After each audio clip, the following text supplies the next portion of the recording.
iPhone Air နဲ့တော့သွားဆင်တာပါနော် case အကြည့်လေးပဲသူ Honor logo လေးကိုဘေးမှာအောင်သူထည့်ထားပေးတယ် silicone case လေးပဲပေါ့နော်ကဲအောက်မှာတော့အခုတွေ့တဲ့အတိုင်းပဲအာတင်တုံးနဲ့အာတင်ဂျိုနဲ့ပါလာမယ်အခုလောကတော့အဖြူရောင်နေကြီးပဲအာတင်ဂျိုကတော့ကျွန်တော်တို့တိုက်တူတိုက်စီဂျိုပဲပေါ့နော် Honor တွေကတော့အခုတည်းကကျွန်တော်တို့ positive မှာ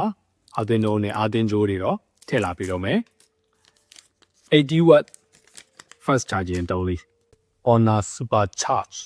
ကဲဖုန်းရဲ့ဒီဇိုင်းလေးကိုခဏကြည့်အောင်ပါ pre-install screen ကတ်လေးပါလာမယ် selfie camera တစ်လုံးနဲ့ပဲအရင်နှစ်က Honor Magic 400 Pro နဲ့မတူရတော့ cut display ပြန်ဖြစ်cut display မဟုတ်ဘဲနဲ့ flat display ပြန်ဖြစ်သွားပြီပေါ့နော်အနောက်ကပုံစံလေးတစ်လဲနေနော်camera housings ကိုကကျွန်တော်တို့ iPhone တွေရဲ့ design ပေါ့ camera Bluetooth design ကိုယူပြီးတော့မှ camera တွေကိုအပေါ်မှာပဲ3လုံးလုံးသူ